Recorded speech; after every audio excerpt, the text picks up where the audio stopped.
vamos a continuar. Mira, el día de hoy comenzamos con esta serie que titulamos Puedes Creer. Puedes creer. Y esta serie es una serie que estamos basando en el Evangelio de Juan, ¿sí? En la Biblia tú encuentras 4 evangelios, que es Mateo, Marcos, Lucas y Juan. ¿Sí estás conmigo? Mateo, Marcos, Lucas y Juan. Y cada evangelio, haz de cuenta que de los primeros 3, Mateo, Marcos y Lucas, te cuentan algunas historias similares uno de otro, pero cada uno como desde diferente perspectiva, ¿no? Uno lo vio de acá, otro lo vio de allá para allá, y, o sea, cada uno como diferente lado, pero el evangelio de Juan es un poco diferente. Sí, el evangelio de Juan es diferente. De hecho, alrededor del 90% de lo que hay en el evangelio de Juan no está en los otros evangelios. Ahora, los evangelios, ¿de qué nos hablan? De la vida y obra de Jesús, ¿sí? Y cada evangelio nos presenta o trata de presentarte a Jesús de cierta manera. Cada evangelio va a tratar de presentarte algo de Jesús. Y Juan, a lo que Juan trata de persuadir a sus lectores es a presentarles a Jesús como el Hijo de Dios, que ellos creyeran en Jesús como el Hijo de Dios, como Dios mismo, ¿sí? Quiero darte algunas generalidades de lo que vamos a estar viendo en esta serie. ¿Está bien? Sí, quiero comenzar por ahí, porque esto no lo vamos a repetir después. Esto es nada más como una introducción a lo que va a ser la serie. Ahora, el contenido de este evangelio de Juan ciertamente está cronológicamente organizado. Es decir, se comienza cuando Jesús comienza su ministerio y termina cuando Jesús, no termina cuando Jesús muere, pero termina después de que Jesús muere y luego resucita y luego está con los discípulos. Está cronológicamente ordenado. Sin embargo, son 21 capítulos, y estos 21 capítulos no te encierran los 3 años más o menos de la vida de Cristo. Son algunos eventos los que están ahí en el Evangelio de Juan, pero están cronológicamente organizados. Ahora, al final del Evangelio, si tú te vas al último versículo de todo el capítulo 21, Juan dice que Jesús hizo muchas cosas más, pero si se escribieran todas en libros, los libros no cabrían en el mundo entero. Entonces, tenemos unas cosas que Juan va a apuntar ahí, ¿no? Que Juan, algo importante es que Juan, todo lo que pone, todo lo que escribe en su evangelio, es lo que él presenció. Él fue testigo de todo lo que apunta ahí. Ahora, principalmente, esto es importante, principalmente Juan escribe a griegos. Para no dar como mucho rollo ni nada, se cree que Juan escribió esto en Éfeso, en la ciudad de Éfeso. Éfeso no estaba en Israel, Éfeso estaba en Asia Menor, en donde mayormente eran griegos los que habitaban allá, y se cree que Juan escribe el evangelio estando en Éfeso. Entonces sus primeros lectores iban a ser griegos, no iban a ser judíos. Acuérdate que en aquel tiempo el mundo se dividía entre judíos y gentiles, no judíos, ¿sí? En este caso, griegos. Y Juan lo que quería hacer era persuadir a estos griegos que no conocían de Dios, que no sabían nada de Jesús, persuadirles que Jesús es Dios y que Él es el Hijo de Dios. Ahora, si vas al final del capítulo 20 de Juan, Juan nos da el propósito de todo el evangelio, de lo que él escribe. Juan dice que Jesús hizo muchas cosas que no escribió, que no las pone ahí, pero que de lo que sí escribió, dice Juan, pero estas se han escrito para que ustedes crean que Jesús es el Cristo, el Hijo de Dios, y para que al creer tengan vida en su nombre. Para que crean y al creer tengan vida en su nombre. Familia, creer, para creer, y creyeron, creer, y fue para que creyeran. Esto de creer probablemente es el tema que más se repite en el Evangelio de Juan. Más de 100 veces se atribuye esto de creer, o se repite esto de creer. Y esto fue para que creyeran. Y entonces ellos creyeron, o ellos no creyeron. Y creer. Este evangelio está diseñado para llevarnos a ti y a mí a creer en Jesús como el Hijo de Dios, o a retarnos, ¿sí?, y a llevarnos a cuestionar si verdaderamente podemos creer que Jesús es el Hijo de Dios. De manera que tú y yo, con lo que vamos a estar viendo en las próximas semanas, tú y yo vamos a necesitar tomar una decisión. Y tú y yo vamos a tener que tomar una decisión si podemos creer o no podemos creer en eso. Porque nuestra lógica va a ser retada, nuestro corazón va a ser retado, pero necesitamos decidir, ¿lo creemos o no lo creemos? Hoy iniciamos esta serie sobre el Evangelio de Juan. Nos vamos a enfocar en las 7 señales. ¿Qué son las señales? Las señales que Juan escribe ahí en el Evangelio son milagros, pero que no solo son milagros, sino él les llama señales porque te apuntan a algo más. Hay un mensaje que está ahí. Es un milagro, pero que te está revelando algo más grande que el mismo milagro, ¿sí? Nos vamos a enfocar en estas 7 señales, pero también en los 7 yo soy de Jesús. Las 7 declaraciones que Jesús hizo de quién era Él. Jesús dijo, yo soy tal, yo soy tal, yo soy. Pues estas 7 milagros que nos apuntan a algo más y estas 7 declaraciones son lo que por las siguientes 13 semanas vamos a estar viendo. ¿Está bien? El propósito es que conozcamos más a Jesús, que seamos confrontados si verdaderamente hemos creído en Él como el Hijo de Dios y cuestionarnos si verdaderamente creemos en lo que dice su palabra acerca de quién es Jesús. Ahora, yo estoy seguro que esta serie va a retar tu lógica y tu corazón, pero también tengo fe en que con la ayuda de Dios, de veras creo que, y mi oración es que con la ayuda de Dios, al final de esta temporada que estamos comenzando hoy, tú y yo podamos haber conocido algo más de Jesús, podamos conocer más el carácter y el corazón de Cristo, pero también que nuestro corazón y nuestra mente hayan podido ser algo transformados para la gloria de Dios, aunque sea un poquito, nuestra fe haya sido reafirmada y nuestro corazón transformado. Ahora, lo último de las generalidades para comenzar a ver la primera señal. El programa de esta temporada, de esta serie, no va a ser una señal y un yo soy, una señal, no va a ser así, sino que vamos a ir en orden. Conforme vayan apareciendo en la Biblia, en el Evangelio, vamos a irlos viendo. ¿Está bien? Ok, vamos a la primera señal del día de hoy. Abre tu Biblia en el Evangelio de Juan, capítulo 2, versículos del 1 al 11, por favor.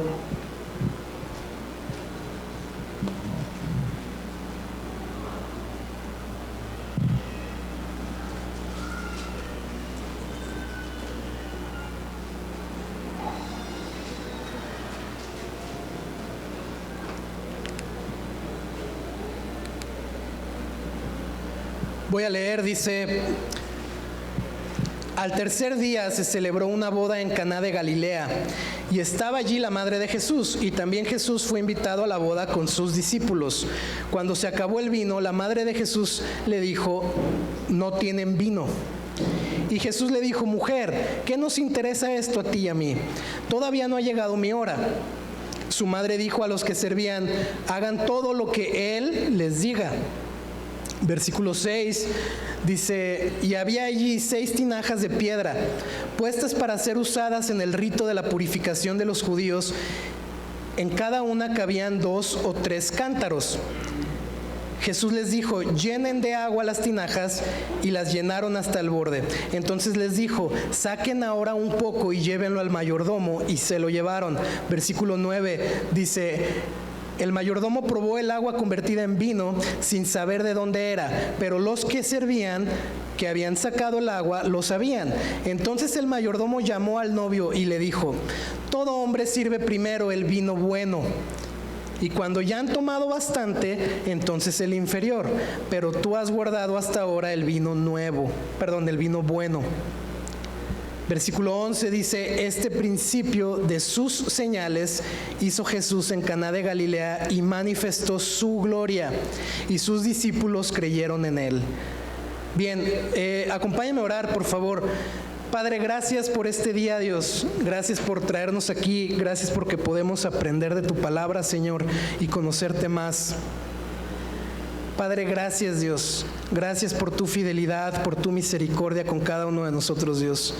Señor, yo te pido que nuestro corazón y nuestra mente, Señor, sean retados, Dios, que tú nos hables el día de hoy, que podamos recibir lo que tú quieres decirnos el día de hoy, Señor.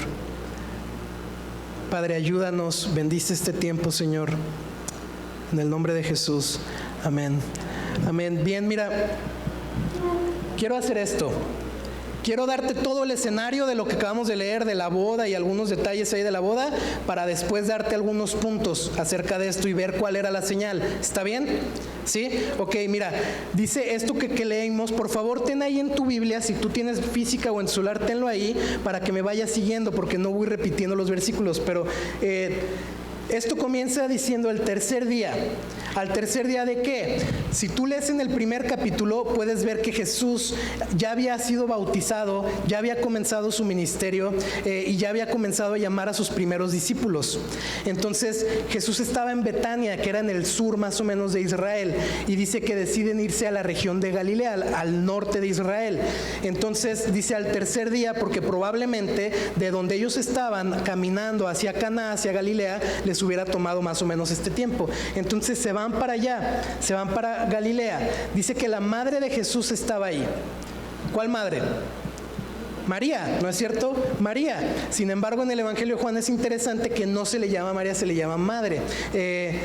Pero bueno, ahí está María y está ahí en la boda, y algunos creen que María no era una invitada nada más a esta boda, sino que María de hecho era parte de la organización de la boda. Algunos piensan que incluso pudo haber sido familiar de los novios, o que tenía un puesto como de responsabilidad y cierta autoridad dentro de la boda, porque si te fijas o si recuerdas, María le dice a los sirvientes: hagan todo lo que él necesita, y aparte supo que no había vino. Si hubiera sido cualquier invitado, ni hubiera podido decir, ni hubiera podido saber. Entonces, por eso se cree que ella no era simplemente una invitada más. Ahora, Jesús es invitado a la boda junto con sus discípulos. Hay quienes creen y comentan que los discípulos eran como tipo wedding crashers, como colados, ¿no?, a la boda, y que de hecho algunos dicen, y he escuchado yo, que por eso se les acabó el vino, que porque Jesús llevó a unos colados. Pero la verdad es que eso no hay razón para creer en esto. Dice la Biblia que Jesús fue invitado con sus discípulos. Para este momento Jesús había hecho 6 discípulos, no 12, 6 nada más. Jesús iba comenzando, ¿sí? Y era Pedro, Juan, Santiago, Andrés, Natanael y Felipe. Ahí están los 6. Entonces ahí van los 7, ¿no? Está Jesús y sus 6 discípulos van a la boda, pero la tragedia llegó y se les acabó el vino. ¿Cuántos de aquí están casados? ¿Cuántos planean casarse? ¿Cuántos quieren que se les acabe el vino en su boda? ¿No, verdad? Iba a preguntar cuántos se han casado más de una vez, pero mejor esa la dejo para otro día. Pero se les acaba el vino. Qué terrible. Y en serio, en aquellos tiempos,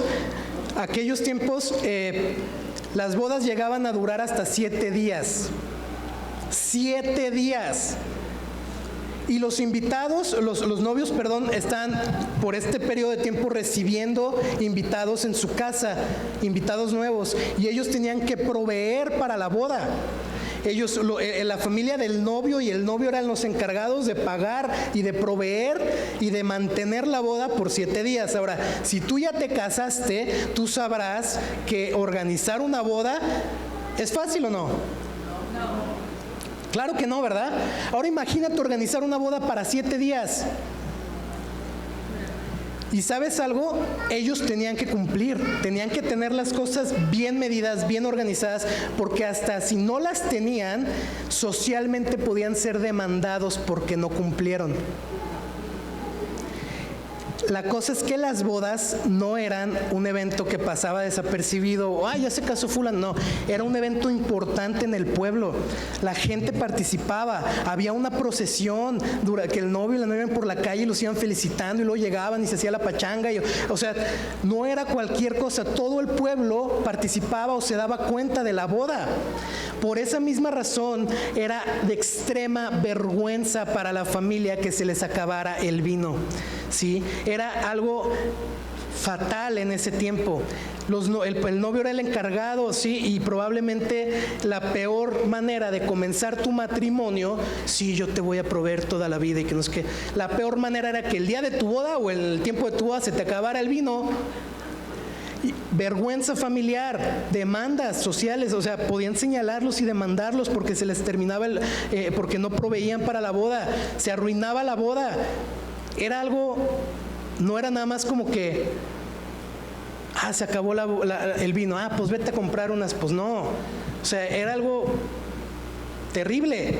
Y María va con Jesús y le dice, no tienen vino. No tienen vino. Pregunta, ¿le está pidiendo algo María a Jesús? ¿Le está pidiendo algo María a Jesús? No. María va y le dice, no tienen vino. Se acabó el vino. Presenta una necesidad, pero si lo ves bien, no le está pidiendo nada. Y Jesús le responde, mujer, ¿qué nos interesa esto a ti y a mí?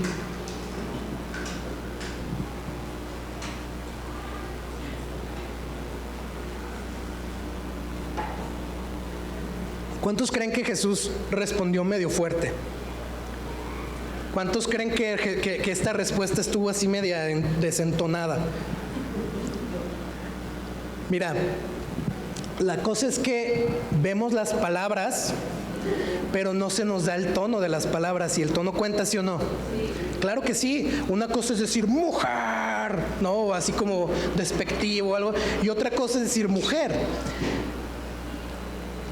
La palabra mujer en el idioma original no es, no representa ni se acerca poquito a algo grosero, a algo irrespetuoso, para nada. Al contrario, en el idioma original lo que transfiere esta palabra es respeto, es cariño, es delicadeza. Algunos comentan que la mejor traducción, porque no hay una traducción literal para esa palabra en español, pero lo que pudiera acercarse sería como señora. Un término como señora, como título, ¿no? De respeto, como oiga señora, como algo así, cerca más o menos, ¿no?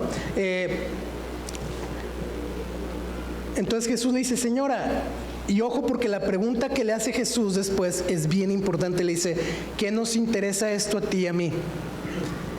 Y esto sí sonaría como, pues a mí qué, ¿no? A ti y a mí qué, pero la idea de esto es un poquito más complicada que eso. Más o menos la idea es, ¿qué interés tenemos en común tú y yo con esta situación? ¿Qué interés tenemos tú y yo en común con esta situación? Y dice, todavía no ha llegado mi hora. Esta hora se refiere a la hora de la muerte de Jesús, a la hora de su crucifixión, a la hora en la que Jesús iba a entregar su vida por el perdón de los pecados de todo aquel que cree en Él. A esa hora se refiere Jesús. Ahora yo te animo a que leas Juan, de veras te animo a que leas el Evangelio de Juan en esta temporada junto con nosotros. Léelo todo, por favor, y ve dándote cuenta todas las veces que se dice que no ha llegado la hora de Jesús. Juan lo escribe. Ya lo querían apedrear los fariseos, pero Juan decía, pero no le hicieron nada porque no había llegado su hora. No ha llegado su hora, no ha llegado su... Pero cuando Jesús está orando en el huerto de Getsemaní, Jesús dice, Padre, mi hora ha llegado. A esta hora se refiere Jesús. Y me encanta porque en ese momento, en la boda de Caná, en el principio de su ministerio, cuando iba comenzando, Jesús ya estaba viendo al final. ¿Te das cuenta? En el inicio Jesús ya estaba viendo y estaba apuntándolo todo hacia el fin último del por qué Él había venido al mundo.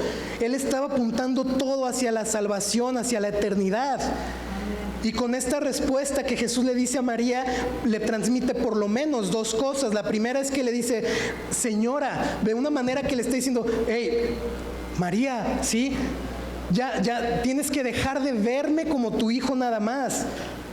Mi agenda ya no es la familiar, mi agenda ahora es para lo eterno, la de mi Padre. Mi hora no ha llegado. ¿Te das cuenta de esto? ¿Sí estás conmigo o no? Primero, María tenía que comenzar a ver a Jesús como el Hijo de Dios.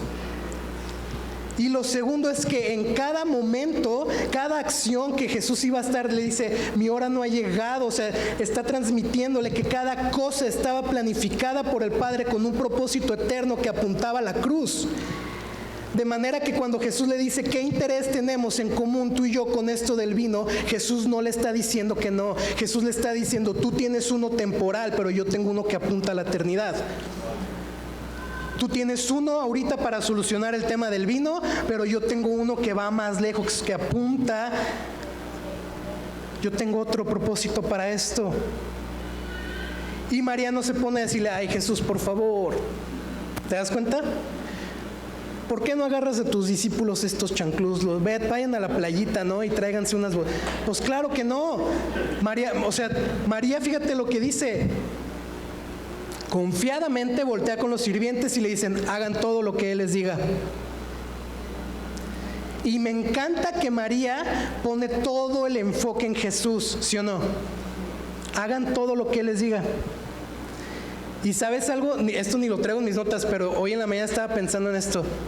Y lo quiero dejar ahí sobre la mesa. Me encanta de veras que Jesús haya transmitido esto a María, de que su agenda ya no era la familiar, sino era la de su Padre.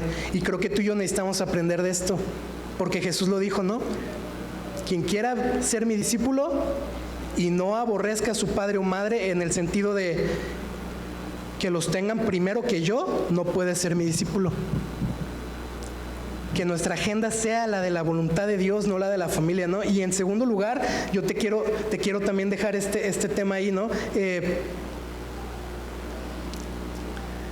A veces que tenemos necesidades y queremos que Jesús haga algo, pero me encanta esto de hagan todo lo que les diga. ¿Estás dispuesto a hacer todo lo que Jesús te diga? Pero bueno, continuamos con el tema de la boda. Y dice que había 6 tinajas ahí de piedra, que a cada una le cabían 2 o 3 cántaros.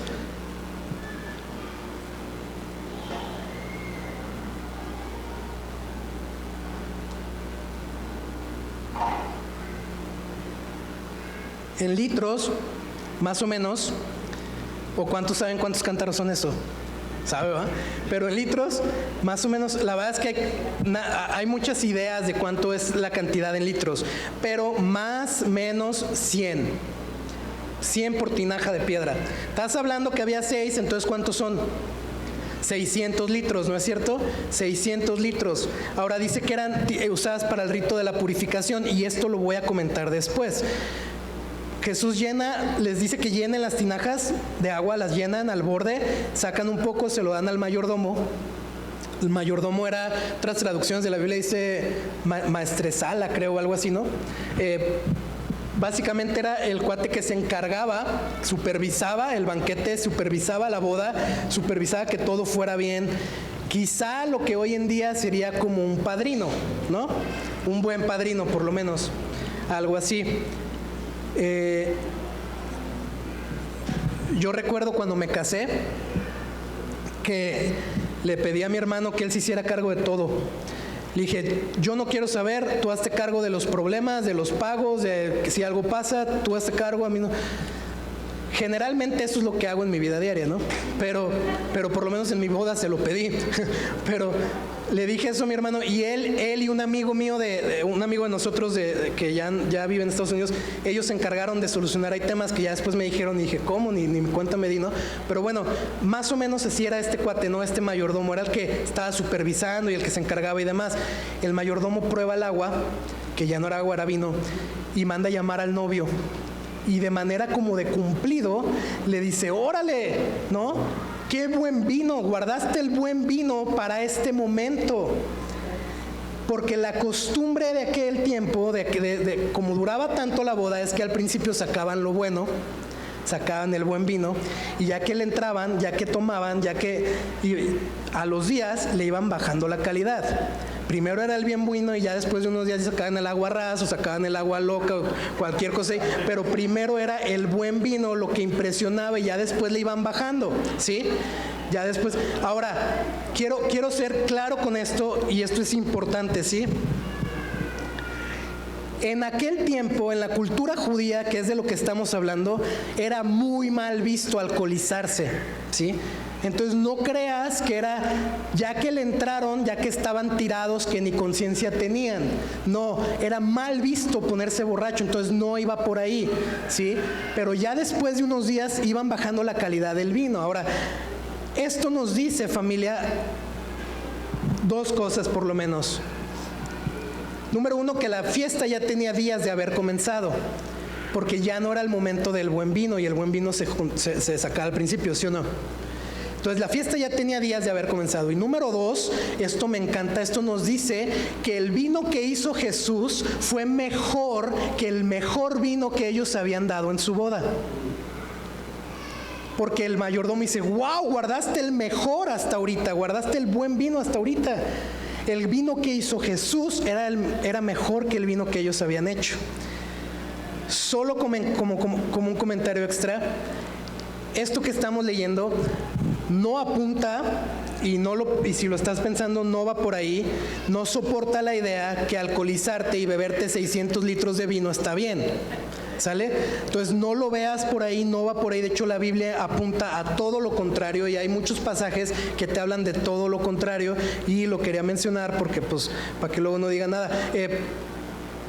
Termina Juan escribiendo este primer evento diciendo que este fue el principio de las señales que Jesús hizo, y que en ese momento Jesús manifestó su gloria. Es decir, Jesús se presentó a él mismo, Jesús se reveló a sí mismo, quién era él, su deidad, como el Hijo de Dios, ¿sí? Jesús manifestó su gloria en esto que él hizo, y sus discípulos creyeron en él.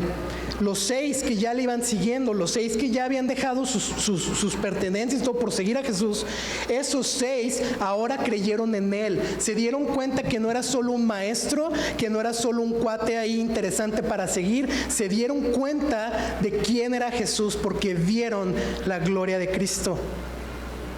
Creyeron en él. Ahora, con todo este escenario, con todo esto comentado, yo te quiero preguntar, ¿cuál fue el milagro? La transformación del agua en vino, ¿no es cierto? Ese fue el milagro. ¿Puedes creer que Jesús puede hacer algo así? ¿Puedes creer? Porque nuestra lógica dice que no, ¿sí o no? Ni 10 mililitros de agua alguien los cambia en vino, ¿no es cierto? ¿Puedes creer que Jesús cambió 600 litros de agua en vino? Y no cualquier vino pirata, un buen vino.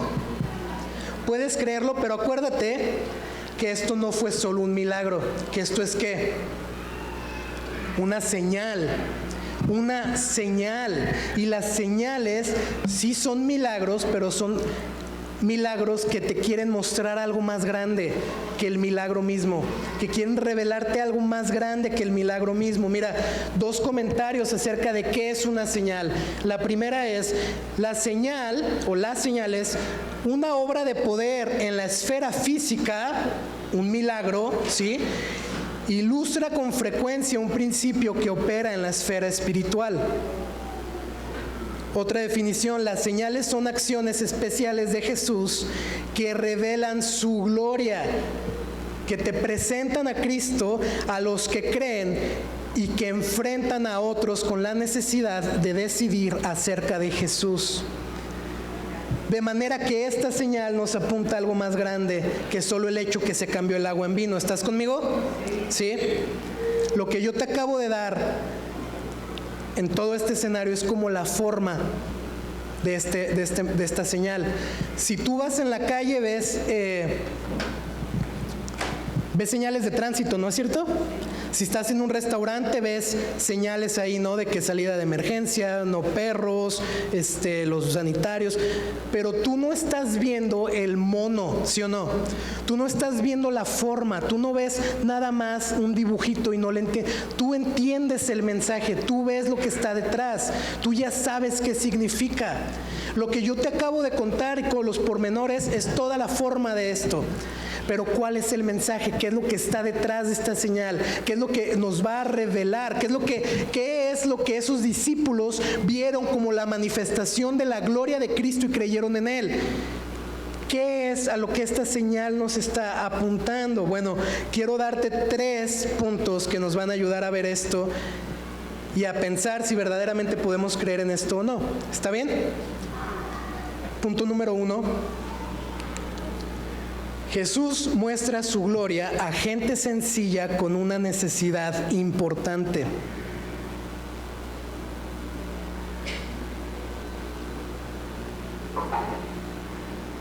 Primera señal, una boda en un pueblito. No se casó el emperador, ¿no? ¿Te das cuenta que los novios ni eran tan importantes? Ni se mencionan. ¿Te das cuenta que ni se menciona quiénes eran?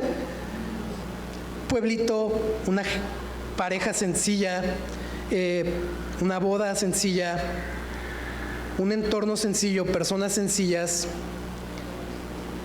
pero que tenían una necesidad, y la necesidad misma tampoco era tan de vida o muerte. Sí tenía consecuencias, y tenía su vergüenza familiar, y sí era algo importante, pero tampoco era como que de vida o muerte, ¿no?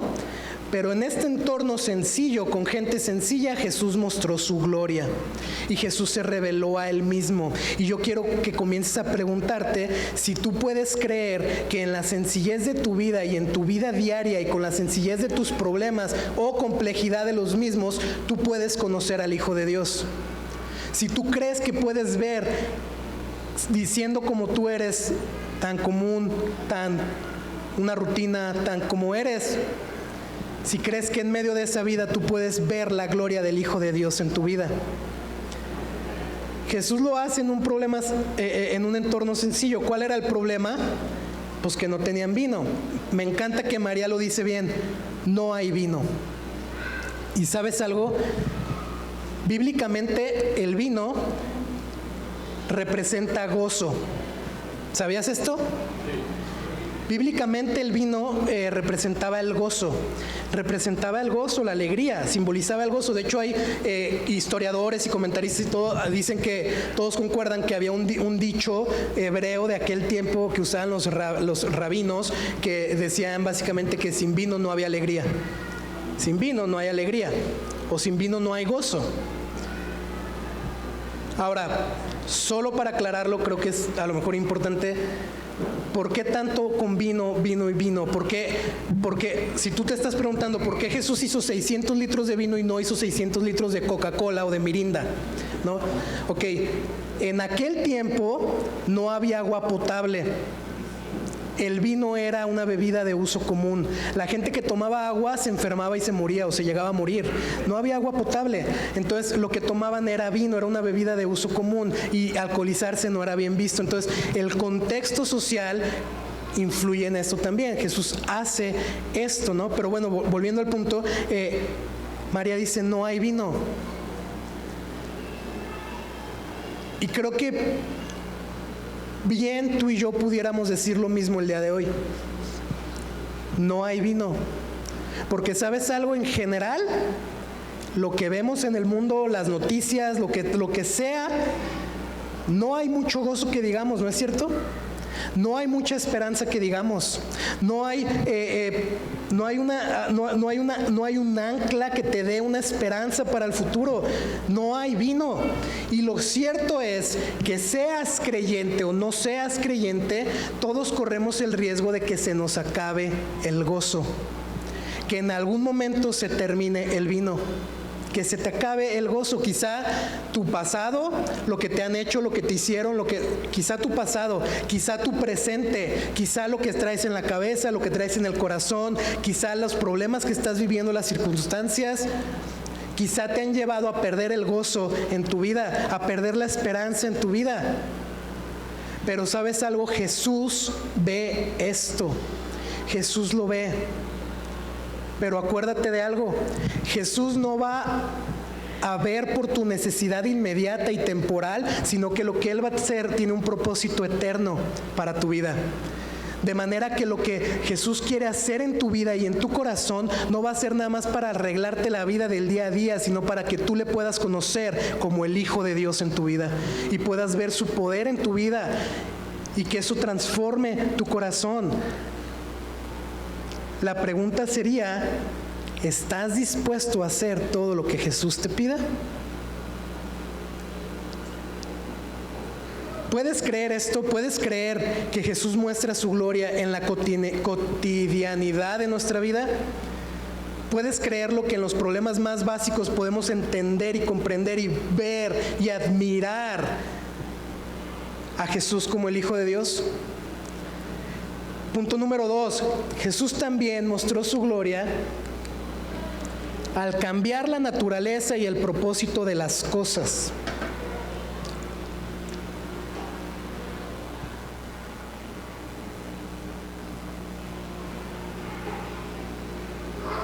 Había 6 tinajas de piedra, ¿no?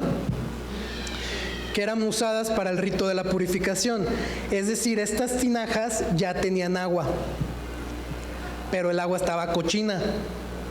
La cosa es que en aquel tiempo, este rito de la purificación, los judíos se tenían que lavar los pies cada que llegaban a un lugar, porque o los traían llenos de tierra o los traían llenos de lodo, entonces se los lavaban para entrar a un lugar, pero no nomás los pies. El rito de la purificación también era un tema de las manos. Tenían que lavarse las manos y hasta tenían su manera especial de echarse el agua y voltearle, que no, tenían su manera especial de lavarse las manos, las dos, y lo tenían que hacer antes de comer y entre platillos. Y luego ya comían, ¿no? Bueno, se las lavaban antes, comían y luego si seguía más platillos o más comida se las volvían a lavar y así. Pero ojo, porque esto que ellos hacían, o este tema de la purificación, era parte de la ley ceremonial que ellos tenían como judíos. Era parte de su ley ceremonial, es decir, ellos lo tenían que hacer, era parte de lo que ellos tenían que hacer dentro de su sistema de creencias. Ahora, si no lo hacían, la cosa es esta, si no lo hacían, se consideraban inmundos. Consideraban que sus manos estaban inmundas y lo que tocaban se hacía inmundo y luego se lo echaban a la boca y ya eran todos inmundos, ¿no? O sea, se consideraba que eran inmundos. De manera que ellos cumplían con este rito, con este ritual de purificación, porque era su manera de purificarse, de no contaminarse, de estar bien. ¿Sí me explico? ¿Están conmigo o no? ¿Sí? La ley de Dios, familia, la ley moral, ceremonial, o sea, la ley en general de Dios, servía para que la gente, los judíos en aquel tiempo, se portaran bien. ¿Sí? Se portaran bien y verdaderamente la ley de Dios, los estatutos de un Dios santo, de un Dios justo, esta ley para ellos, para que se pudieran relacionar con Dios, para que pudieran estar bien entre ellos, esta ley, ellos seguían y cuidaban esta ley, pero había dos temas con este sistema de la ley, de tienes que hacer y tienes que hacer. Dos temas. El primero es que nadie nunca lo pudo hacer excepto Cristo. ¿Sí? Ningún ser humano común y corriente pudo cumplir con la ley de Dios. Y número dos, la segunda cuestión es que aunque ellos se esforzaran y trataran de hacer todas las cosas bien, eso nunca cambió su corazón. Nunca cambió su corazón. Quizás has escuchado esta historia en alguno de los evangelios, está donde llegan los judíos muy ortodoxos y le dicen a Jesús: oye, ¿por qué tus discípulos no se lavan las manos a la hora de comer pan? ¿Habías escuchado esto? Y Jesús termina diciéndoles: hipócritas, y termina dándoles una lección de que lo que contamina al hombre no es lo que sale de la boca del hombre, lo que entra de la boca por la boca del hombre, sino lo que sale de la boca del hombre, porque lo que sale de la boca es lo que está en el corazón, y del corazón sale todo lo malo.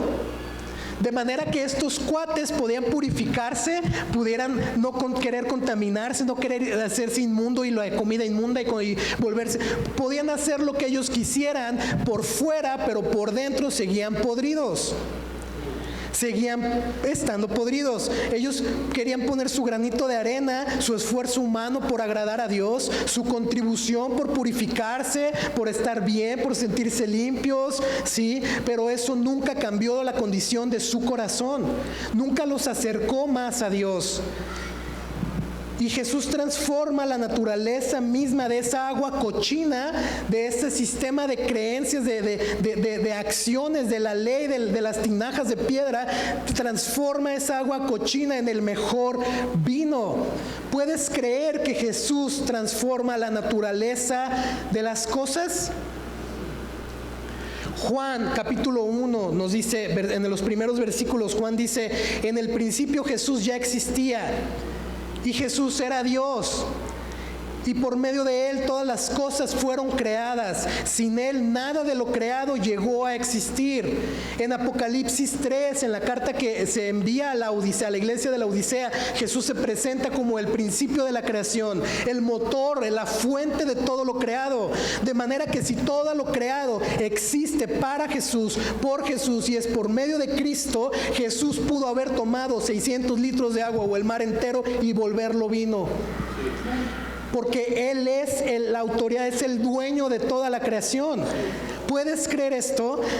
Y no solo cambia la naturaleza del agua en vino, sino también el propósito de estas 6 tinajas de piedra. Porque estas 6 tinajas de piedra servían para que ellos se purificaran y se sintieran limpios y que no estaban inmundos, bla, bla, bla. Pero ya no iban a servir más para eso, porque ahora ya no tenían agua, tenían vino, y el vino que Jesús había puesto en esas tinajas. Lo que ellos tenían para contribuir en su relación con Dios, lo que ellos tenían por cumplir para sentirse limpios y puros, ahora Jesús lo transforma, porque eso no servía. Jesús lo transforma, lo llena de vino, y un sistema basado en obras lo transforma en un sistema de gracia. Gracia para que ahora todos los que estaban en esa boda pudieran ir y obtener lo que Él había hecho. Gracia porque ellos no lo ganaron, no lo merecían, no lo trabajaron por eso, y Jesús lo hizo por ellos y lo llenó para que ellos lo gozaran y la fiesta continuara, ¿no? ¿Qué te quiero decir con esto? Cuando tenemos necesidades, tú y yo, muchas veces lo primero que decimos es: ya me voy a poner las pilas con Dios, ¿no es cierto? ¿Sí o no? ¿Alguien ha escuchado esto o alguien lo ha dicho? Yo, me está yendo de la patada, ya me voy a poner las pilas con Dios, ¿no?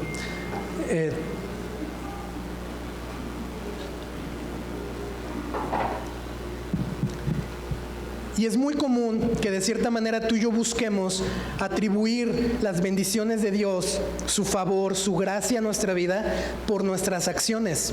Si te portas bien, Dios te va a bendecir. Si te portas mal, Dios te va a castigar. Y tú y yo muchas veces, ahora no me malentiendas, si estás peque y peque y peque, pagarás las consecuencias del pecado, ¿no es cierto? Claro que sí, pero aunque tú te portes de la mejor manera, eso no te hace merecedor del favor de Dios en tu vida. Eso no te hace ganarte la gracia y las bendiciones de Dios para ti. Y la cosa es que llegamos a creer que podemos ganarnos el favor de Dios y sus bendiciones, y nos esforzamos para esto, ¿no? Nos esforzamos y queremos echarle ganas y ya me voy a poner las pilas, pero déjame decirte que aunque te esfuerces de 1000 maneras, tú puedes cambiar tus acciones y tus actitudes, pero eso no quiere decir que tu corazón ha sido transformado o que tu corazón está más cerca de Dios. El cambio que Cristo hace es un cambio de adentro hacia afuera, no de afuera hacia adentro, ¿sí? Y el mundo, las religiones en general, te dicen: ¿sabes qué? Tú tienes que hacer esto, tú tienes que portarte bien, tú tienes que hacer esto y tendrás paz. Si tú haces esto, estarás bien con Dios. Si tú haces esto, tendrás plenitud y te volverás uno en el universo y bla, bla, bla, bla. Tú tienes que hacer esto y tú tienes que hacer aquello, y déjame decirte que tú puedes hacer lo que tú quieras y se te pegue la gana hacer, pero eso no te va a acercar a Dios. Lo único que te puede acercar a Dios es lo que Cristo ha hecho por ti en la cruz del Calvario, y si tú crees en Él, tú puedes tener una relación con Dios. puedes buscar las maneras de purificarte, de sentirte bien, de sentirte cerca de Dios, pero eso no transforma tu corazón. Solo Cristo lo cambia. Jesús cambió esas tinajas de piedra y hizo vino, y Jesús transforma corazones de piedra en corazones de carne y nos da una nueva naturaleza, nos da un nuevo propósito por su gracia, no porque lo merezcas, no porque trabajes por eso, es porque Él te ama y Él te lo da, por lo que Él ha hecho por ti. Solo en Cristo, en su gracia, hay esa paz, hay ese gozo, hay eso que tu corazón necesita. Solo en Él. Y le busques por donde le busques. Si tú pones o quieres encontrar gozo, paz, estabilidad, aceptación, perdón, amor, búscalo donde quieras. Te lo pongo por escrito, se te va a acabar. Se va a terminar, porque lo que el mundo ofrece se termina, pero lo que hay en Cristo es eterno. Y si tú no vas a la fuente de toda gracia a obtener lo que Él te da, se te va a terminar.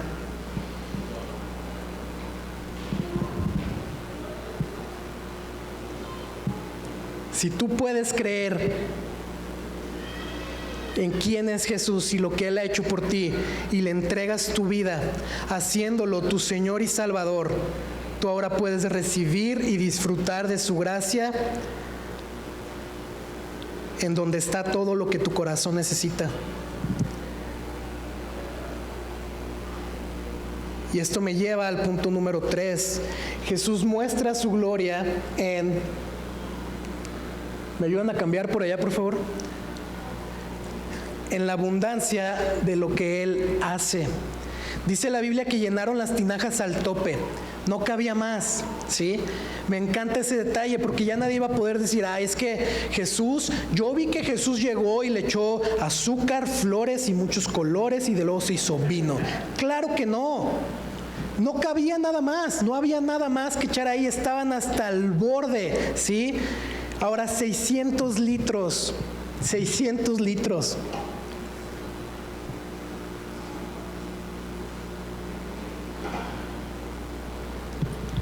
Yo creo que alguien pudo haber llegado con Jesús y decirle, Jesús, con 10 eran suficientes, ¿no? O sea, ya se va a acabar la boda, ya había empezado, ¿no? Ya le faltan unos días, con 10 litros la hacemos. 600 litros. Nadie se iba a terminar esa cantidad de vino en esa boda, nadie, de veras. No se le iban a poder terminar, no lo iban a poder terminar con esta cantidad. O sea, la cantidad era más que sobrada. Pero ¿sabes algo?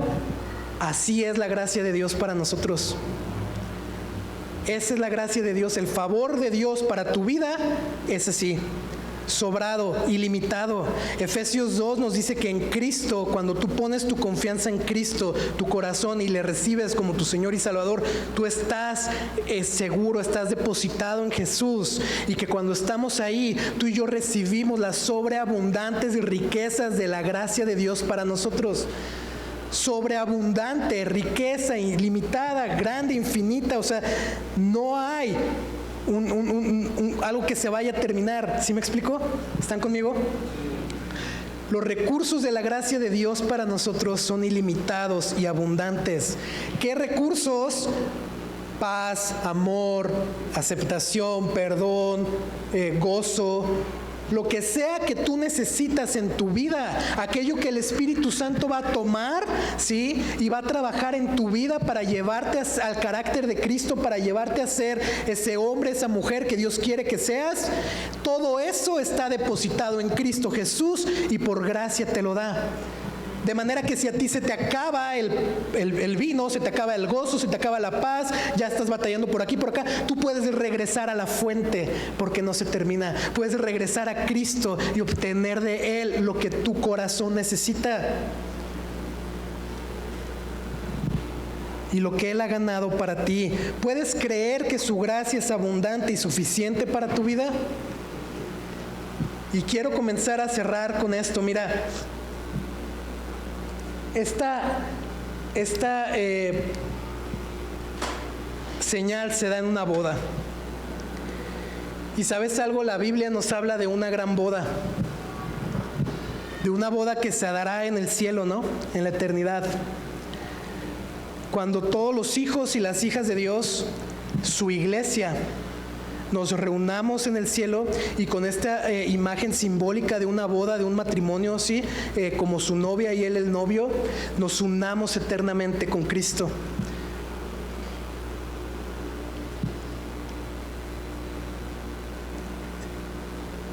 Y me encanta porque, familia, Jesús es ese novio que provee para nosotros. A Él no se le van a salir mal las cuentas. Él no se va a equivocar en la organización de la boda. A Él no se le va a acabar el vino. Él provee para nosotros. Una de mis canciones favoritas está en inglés, pero hay un verso que dice algo así como: cuando lleguemos a la eternidad, cuando la muerte ya solo es un recuerdo y las lágrimas ya no existen, nos vamos a entrar, como en esta imagen de la boda, vamos a entrar con el sonido de las campanas tocando. Su iglesia, su novia va a ser reunida y juntos vamos a cantar: cuán hermoso eres, Jesús. ¿Y sabes algo? Jesús es ese novio que provee para nosotros. Y si tú entregas tu vida a Jesús, tú puedes encontrar en Él lo que tu corazón necesita. Y que ya no se te acabe el vino, porque en Él su gracia es ilimitada y está para ti. Pero a esta boda, en la eternidad, nadie va si no ha recibido esa gracia primero. Rinde tu vida a Cristo, entrégale tu vida a Jesús. Dicho de otro modo, así como Jesús fue invitado a esta boda, si tú le invitas a tu vida, tú serás partícipe e invitado y parte de esta boda en la eternidad con Él. Y esta fue la primera señal, y los discípulos creyeron en Él. ¿Te imaginas el novio, la cara que puso cuando el mayordomo le dijo del buen vino? ¡Ah, caray! O sea, ni sabía de dónde venía, ¿no? Seguramente haber dicho: gracias, lo estaba guardando, ¿no? Pero pues ni sabía de dónde venía ese vino. María sabía porque era la mamá de Jesús. Los discípulos creyeron en Jesús por ver esto. Los sirvientes, ¿quién sabe qué pasó con ellos? La familia del novio, el novio y todos los invitados, ¿quién sabe qué habrán creído? ¿Sí? Pero los discípulos creyeron en Él y vieron la gloria de Él ahí como el Hijo de Dios. Y yo quiero, de veras te quiero decir esto: los discípulos andaban cerca de Jesús, tenían una relación con Él. Lo que Jesús quiere hacer en tu vida no lo vas a ver de lejos, ni lo vas a ver a través de otra persona, ¿sí? No verás su gloria manifestada en tu vida, ni su poder transformando tu corazón si no te acercas a Él. Quiero terminar con esto. Jesús transformó el agua de 6 tinajas de piedra en el mejor vino, en una pequeña boda, en un pequeño pueblo para gente sencilla que tenía una necesidad. Y es ahí, en la sencillez de nuestra vida, en la necesidad de nuestro corazón, donde Jesús nos encuentra y transforma nuestro corazón de piedra por uno de carne y nos da un propósito nuevo. Cree en Jesús, acércate a Él, sacia tu corazón con el gozo que viene de Él, porque la vida con Jesús no es una vida frustrada y amargada, sino una vida de gozo y de gracia sobre gracia. ¿Puedes creer esto? Esta fue la primera señal, familia, y yo quiero terminar animándote nada más a que si hay algo el día de hoy, no importa cuánto tiempo tengas en la fe, no importa cuánto tiempo tengas en la iglesia, no te importa, si hay algo que tu corazón está necesitando, que te está faltando, si hay algo de gozo, algo de amor, algo de perdón, si hay algo que estás buscando encarecidamente y no lo has podido encontrar por ningún lado, o si has perdido el gozo de plano, yo quiero de veras animarte a que vayas a Jesús, a que vayas a la fuente de toda gracia. Quizá, en serio, quizá tú necesitas revalorar si verdaderamente le has entregado tu vida a Cristo. O quizá tú necesitas restaurar tu comunión con Cristo. Pero acércate a Él, ve a Él, conócele, acércate, pasa tiempo con Él, sé intencional en tu relación con Él y en conocerle más, porque sea lo que sea que tu corazón necesita, está en Él y se encuentra en Cristo. Acompáñame a orar, por favor.